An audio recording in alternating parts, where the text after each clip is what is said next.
সরকারের অর্থনীতি খারাপ, তাই মানুষরা চলে যাচ্ছে পরিযায়ী শ্রমিকের দিকে বা প্রবাসীতে চলে যাচ্ছে, তারা হয়ে যাচ্ছে প্রবাসী, তারা ভোট দিতে আসতে পারছে না, যার জন্য দূরবর্তীতে ভোট গ্রহণ করাটা একদমই উচিত।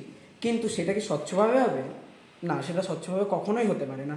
কারণ যেখানে আমাদের সামনেই ভোটদানগুলো স্বচ্ছভাবে হয় না, সেখানে ওই দূরবর্তীতে ভোটদানগুলো কীভাবে স্বচ্ছভাবে হবে?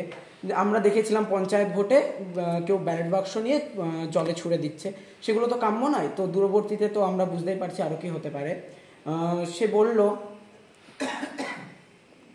যে রাস্তাঘাট এগুলো খারাপের জন্য তারা আসতে পারছে না। অ্যাকচুয়ালি তাদের হচ্ছে মনের ইচ্ছেটাই নেই, রাজনৈতিক অধিকার তারা প্রয়োগই করতে চাচ্ছে না, কারণ তাদের মধ্যে সেই রাজনৈতিক চেতনার বিকাশই ঘটেনি। একটি পরিসংখ্যান দিলে এটা পরিষ্কার হবে।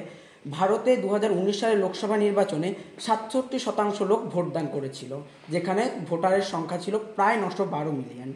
আবার 2014 সালে করেছিল 68%।